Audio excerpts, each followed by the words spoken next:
स्वागत है और आपके साथ मैं हूं दीपा बाफिला। रात के 10 बजने वाले, चले शुरू करते संभागवार बड़ी खबरों का सिलसिला। अलग अलग संभागों से हमारे रिपोर्टर आप तक बड़ी खबरें पहुंचाने के लिए जुड़े हैं। सबसे पहले आपको ले चलते हैं जयपुर संभाग, जहां की आज की बड़ी खबर बता रहे हैं हमारे सहयोगी प्रशांत खींची।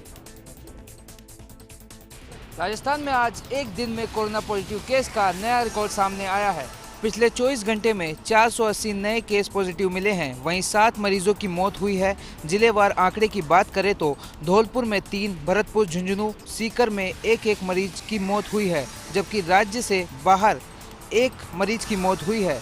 पॉजिटिव केस के आंकड़ों की बात करें तो सर्वाधिक 54 कोरोना पॉजिटिव मरीज अलवर जिले में मिले हैं, तो वहीं अजमेर 7, बाड़मेर 43, भरतपुर 30, भीलवाड़ा 1, बीकानेर 46, दौसा 4, धौलपुर 39, डूंगरपुर 13, श्रीगंगानगर 1, हनुमानगढ़ 1, जयपुर 40, जालोर 42, झुंझुनू 11, जोधपुर 29, करौली 3, कोटा 14, नागौर 26, पाली 22, राजसमंद 2, सवाई माधोपुर 1, सीकर 16, सिरोही 8, टोंक 2, उदयपुर 20 और दूसरे राज्यों के 4 मरीज पॉजिटिव मिले हैं। प्रदेश में मौत का आंकड़ा 447 पहुंच गया है, जबकि पॉजिटिव केस की संख्या 19,532 है। जयपुर के बाद चलिए आगे बढ़ते हैं, आपको लिए चलते बीकानेर संभाग की आज की बड़ी खबर बता रहे हैं हमारे सहयोगी लक्ष्मण राठौर। दरअसल इन दिनों चूरू का राजगढ़ चर्चा में है। यहाँ के थानाधिकारी विष्णुदत्त बिश्नोई की आत्महत्या के बाद सीबीआई की टीम जहाँ उस पूरे मामले की जांच करने राजगढ़ पहुंची थी, तो इसी बीच एक खबर ये आई है कि राजगढ़ की विधायक कृष्णा पूनिया को अब जेड श्रेणी की सुरक्षा मिलेगी। यहाँ तक कि उनके पति को भी सुरक्षा मुहैया कराई जाएगी। एसपी तेजस्विनी गौतम ने आदेश जारी करते हुए सीआईडी सीबी के एक पत्र का हवाला दिया है, जिसमें विधायक की जान को खतरा बताया गया है। यानी अब विधायक कृष्णा पूनिया को राउंड द क्लॉक सुरक्षा मिलेगी। तो दूसरी तरफ बीकानेर संभाग मुख्यालय पर आज नए कलेक्टर नमित मेहता ने पदभार ग्रहण किया। 2012 बैच के कलेक्टर नमित मेहता जैसलमेर से ट्रांसफर होकर बीकानेर आए हैं। फर्स्ट इंडिया न्यूज़ से खास बातचीत में कलेक्टर नमित मेहता ने कहा कि सरकार की प्राथमिकता ही मेरी प्राथमिकता है। कोविड पर कंट्रोल और टिड्डियों की समस्या को लेकर हम काम करेंगे। कोविड को लेके बेसिकली एक बड़ा शहर है बीकानेर, और अभी थोड़े पिछले 2-4 दिन के अंदर यहाँ केसेस में जो भी इनको जानकारी मिली है बढ़ोतरी हुई है, तो उसको ध्यान में रखते हुए हमें ये सुनिश्चित करना पड़ेगा कि ये जो कम्युनिटी स्प्रेड का रूप ना ले। एक तो वो प्रायोरिटी रहेगी, साथ ही जो यहाँ पे कर्फ्यू और जो हम दूसरी कार्रवाइयाँ कर रहे हैं उसको भी आजीविका को ध्यान में रखते हुए रैशनलाइज करना पड़ेगा। नमित मेहता का कहना था कि जो भी शिकायतें आ रही हैं, खासतौर पर हॉस्पिटल्स को लेकर जो बातें सामने आ रही हैं, उनका निस्तारण जल्द किया जाएगा। चलिए आगे बढ़ते हैं, रुक करते हैं उदयपुर का। उदयपुर संभाग की आज की बड़ी खबर बता रहे हैं हमारे सहयोगी रवि शर्मा। पीटा एक्ट में गिरफ्तार एक युवती के कोरोना पॉजिटिव आने के बाद पुलिस महकमे में मचा हड़कंप।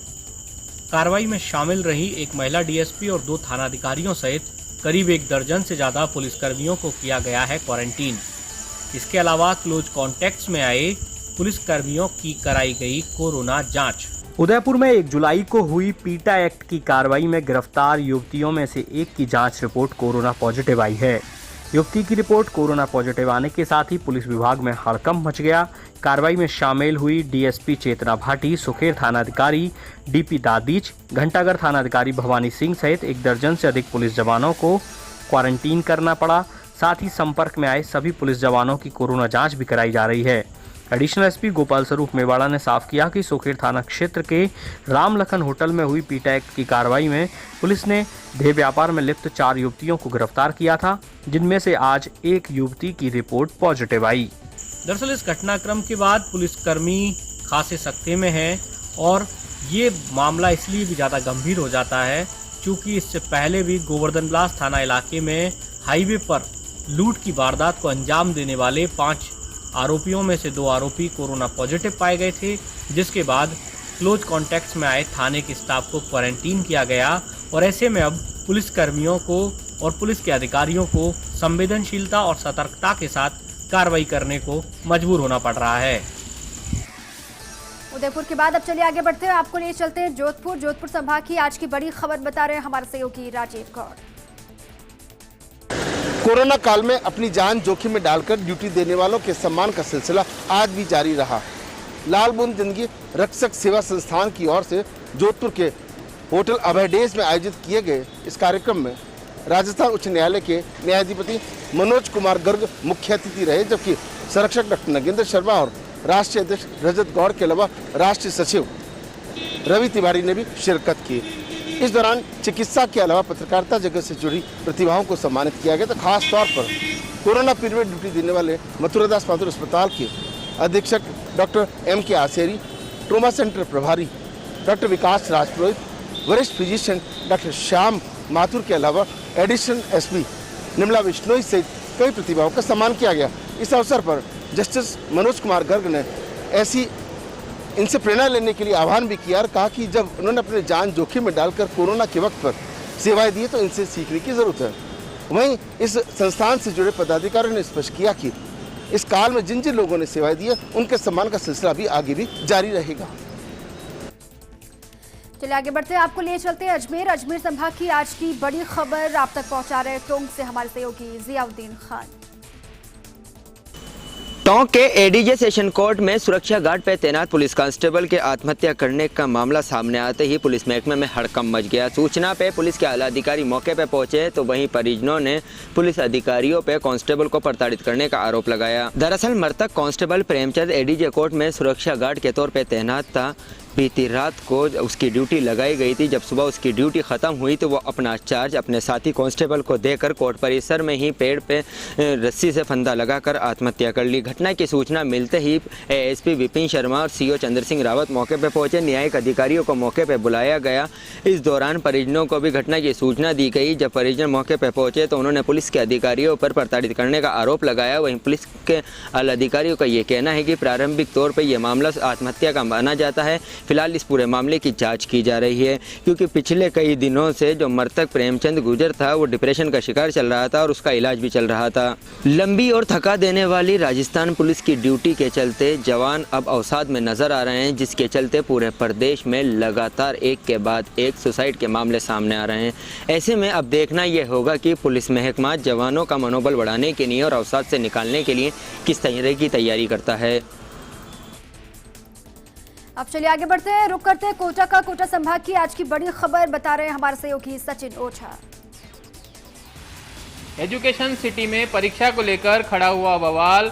गुस्साए कॉलेज के छात्रों ने आज कोटा विश्वविद्यालय पर किया जमकर हंगामा। टायर जलाने के बाद फूका कुलपति का पुतला और बाद में हुई हाथापाई। दरअसल पूर्व छात्र संघ अध्यक्ष मनीष चौधरी के नेतृत्व में छात्र प्रदर्शन करने पहुंचे थे। यूनिवर्सिटी गेट पर टायर जलाकर नारेबाजी करने के साथ छात्र ने कुलपति का पुतला भी फूका। इसके बाद जब छात्र कुलपति से मिलने पहुंचे तो संख्या को लेकर प्रोक्टर डॉक्टर चक्रपाणी गौतम ने आपत्ति जताई। इस पर मनीष चौधरी और चक्रपाणी गौतम आपस में उलझ गए। होटोक के बाद मामला इतना बिगड़ गया कि एक दूसरे की कॉलर पकड़कर हाथापाई हो गई। मौके पर मौजूद पुलिसकर्मियों और गौतम समर्थकों ने बीच बचाव करके दोनों को अलग किया। गेट पर परीक्षा नियंत्रक प्रवीण भार्गव इन्हें समझाने के लिए पहुंचे तो प्रदर्शनकारी छात्र उनसे भी होटोक करने लगे। हालांकि बाद में इन प्रदर्शनकारी छात्रों को कुलपति को ज्ञापन दिलवाया गया, तब जाकर मामला शांत हुआ। वहीं दूसरी ओर छात्र संघ महासचिव दीपक सुमन की अगुवाई में छात्रों ने क्रमिक अनशन शुरू किया है और छात्रों को सीधे प्रमोट करने की मांग कर रहे हैं। छात्रों ने चेतावनी दी है कि जब तक कोटा विश्वविद्यालय परीक्षा रद्द करने के आदेश जारी नहीं करेगा तब तक उनका आंदोलन जारी रहेगा। कोटा के बाद अब आगे बढ़ते हैं, आपको लिए चलते हैं भरतपुर संभाग, जहां की आज की बड़ी खबर आप तक पहुंचा रहे हैं हमारे सहयोगी दीपक लवानिया। भरतपुर संभाग का सबसे बड़ा RBM अस्पताल भले ही करोड़ों की लागत से बने नए भवन में शिफ्ट हो गया हो, लेकिन अस्पताल में व्याप्त अव्यवस्थाओं ने इस अस्पताल को भी पूरी तरह से बीमार कर दिया है। अस्पताल के हालात ये हो गए हैं कि जिस नए अस्पताल का आम जन को लाभ मिलना चाहिए वहां उसे सिवाय परेशानियों के कुछ भी नहीं मिल रहा है। फर्स्ट इंडिया न्यूज की टीम ने जब भरतपुर के RBM अस्पताल का जायजा लिया तो नजर आया कि जिन स्ट्रेचर पर मरीज को वार्डों तक पहुंचाना चाहिए उन पर अस्पताल के कर्मचारी सामान ढोने का काम कर रहे थे और परेशान मरीजों को उनके परिजन गोदी में उठाकर कई मंजिल सीढ़ियां चढ़ रहे थे। अस्पताल के फर्श पर ही लेटे हुए नजर आए। अस्पताल में तैनात किए गए गार्ड भी मरीजों व तीमारदारों के साथ पूरी दादागिरी करते हैं और किसी ने अगर मास्क की जगह गमछा या रुमाल बांध रखा है तो उसे अंदर प्रवेश नहीं करने देते। नए अस्पताल भवन का जहां आमजन को लाभ मिलना चाहिए था, वहां अस्पताल के कर्मचारियों की लापरवाही से मरीजों को सिर्फ परेशानी ही मिल रही है। अस्पताल में व्याप्त अव्यवस्थाओं से जुड़ी खबर जब फर्स्ट इंडिया न्यूज ने दिखाई तो उसके बाद चिकित्सा एवं स्वास्थ्य राज्य मंत्री डॉक्टर सुभाष गर्ग ने खबर को गंभीरता से लिया और पीएमओ को निर्देश दिए हैं कि इस व्यवस्था में सुधार किया जाए, मरीजों को किसी प्रकार की परेशानी नहीं होनी चाहिए और जो दोषी कर्मचारी हैं उनके खिलाफ कार्रवाई भी की जाए। चलिए, और इसी के साथ ही अपने अपने संभागों की बड़ी खबरें दर्शकों तक पहुंचाने के लिए आप सभी का बहुत शुक्रिया।